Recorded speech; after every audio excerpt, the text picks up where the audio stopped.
Kembali lagi di Cerita Cinta Channel. Jangan lupa like, comment, and subscribe ya. Terima kasih. Brian, apa kau punya telepon Kak Ray? Tanya Shan.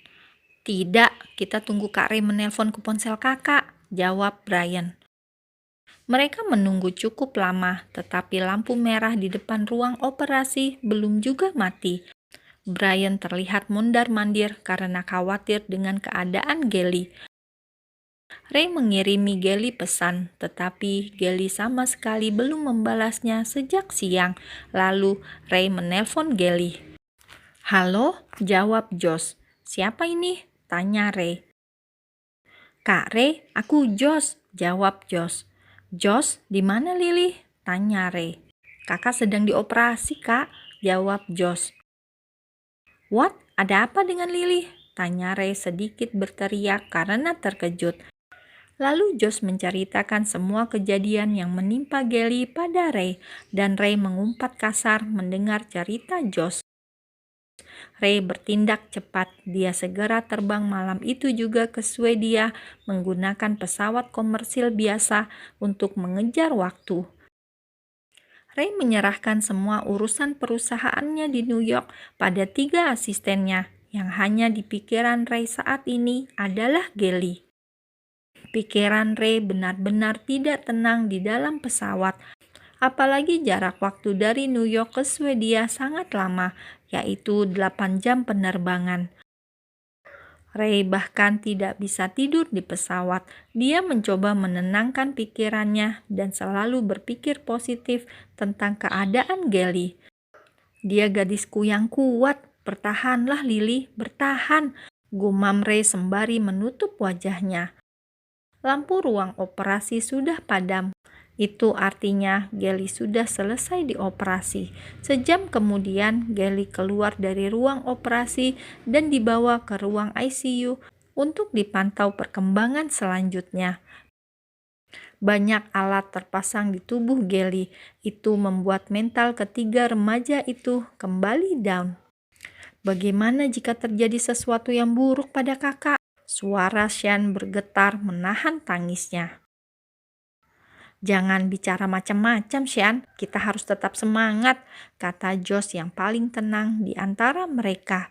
Mereka menunggu di depan ruang ICU sampai benar-benar tahu keadaan Gelly. Dokter keluar dari ruangan ICU dan mencoba memberi penjelasan pada ketiga remaja itu.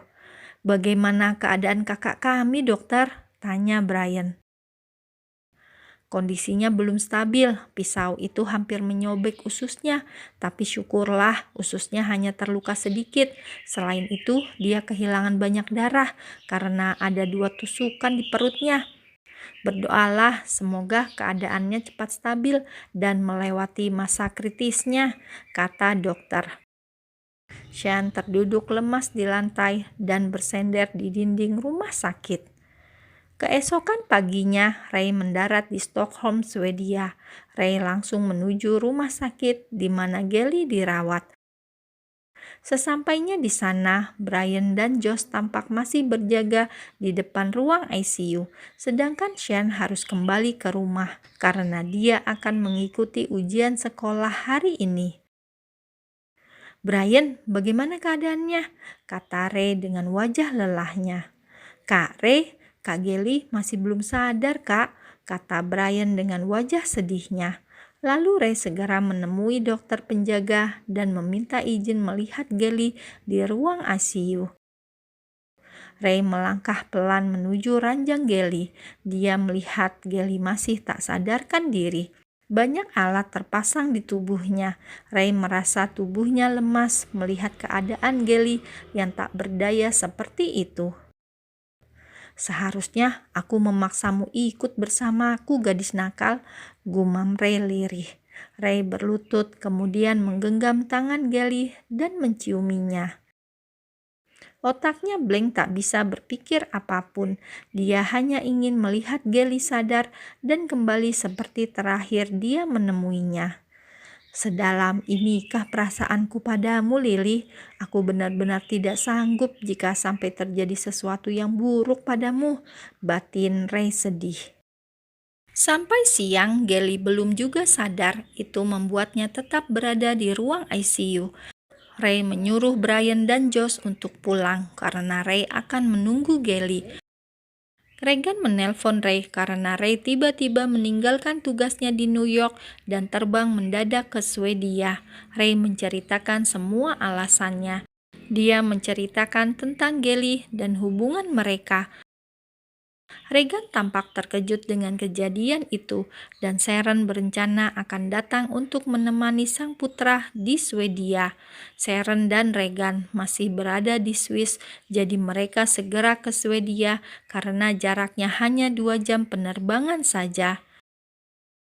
Sore hari, Sharon dan Regan datang ke rumah sakit setelah meletakkan barang mereka di hotel. "Ray, ayo oke?" Sharon sedih melihat wajah Ray begitu sendu dan penampilannya lusuh karena Ray sama sekali belum pulang ke penthouse-nya. Sharon memeluk Ray dan mengusap punggungnya. "Mom," kedatangan orang tuanya sedikit menguatkan mentalnya. "Pulanglah sebentar, Ray. Mami dan Daddy yang akan menjaganya di sini," kata Sharon. Ray mengangguk dan pulang ke penthouse untuk membersihkan tubuhnya. Sharon dan Regan masuk ke dalam ruang ICU di mana Gelly belum tersadar dari tidurnya.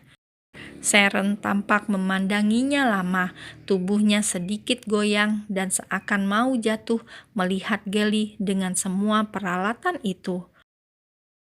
"Honey, kau tidak apa-apa?" tanya Regan menahan tubuh Sharon. Sharon memegang kepalanya yang tiba-tiba pusing. "Aku teringat Mami, Regan. Aku takut jika gadis ini bernasib sama seperti Mami. Ray akan mengalami patah hati terbesar dalam hidupnya," kata Sharon dengan suara sedikit bergetar. "Tidak sayang, dia akan selamat. Tenanglah."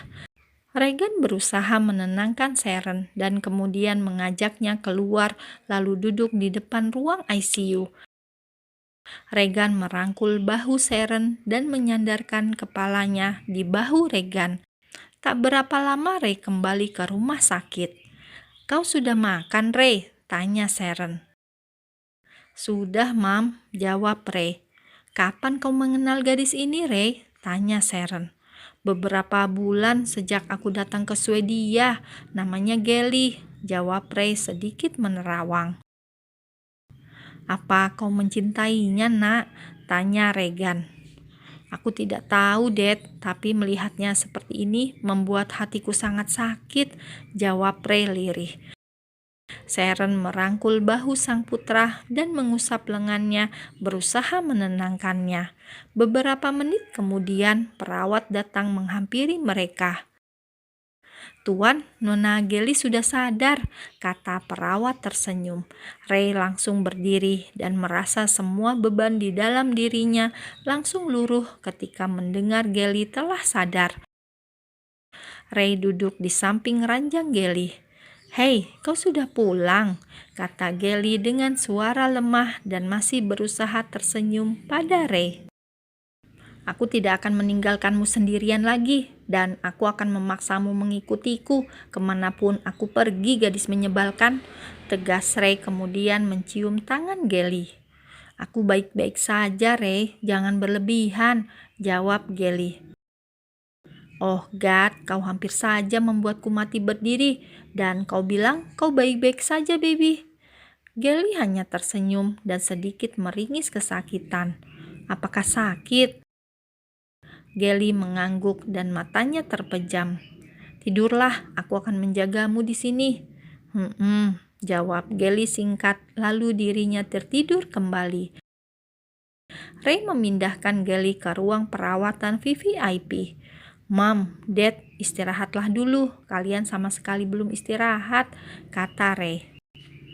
"Baiklah sayang, kami akan ke hotel dulu. Nanti kami kesini lagi." Sharon memeluk Ray dan hatinya begitu lega melihat Gelly mulai stabil dan baik-baik saja. Hal yang ditakutkan tidak terjadi. Semakin hari keadaan Gelly semakin baik, tetapi dokter belum mengizinkannya pulang. Sharon dan Gelly sudah saling mengenal dan mereka pun akrab dengan cepat. Sharon hanya menemaninya selama 2 hari saja di rumah sakit karena Regan harus segera kembali ke Swiss. "Terima kasih, Auntie," kata Gelly ketika Sharon sudah akan pergi. Sharon membelai rambut ikal Gelly dan tersenyum. "Datanglah jika ada acara keluarga kami, sayang. Auntie menunggu," kata Sharon.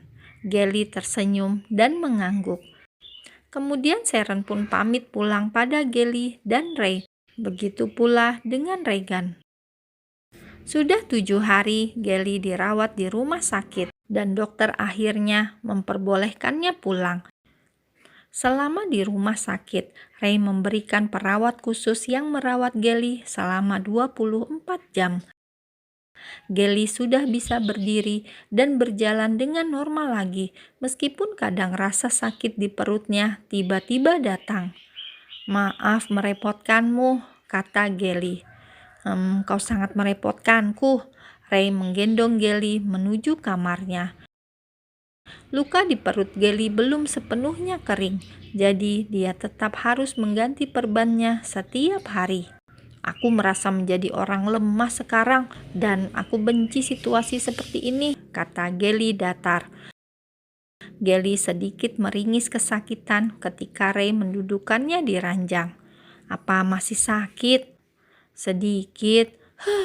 Gelly memejamkan matanya. Ray mencium bibir Gelly dengan lembut. Ray sangat merindukan hal ini.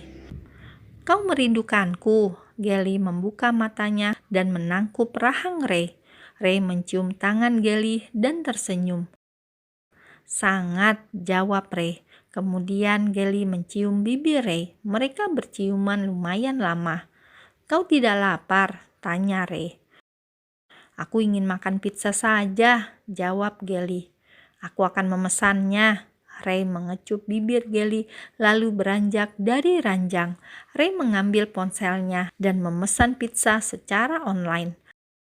Ray mengangkat Gelly ke sofa yang menghadap balkon dan membuka sedikit pintunya agar udara malam yang sejuk masuk ke dalam.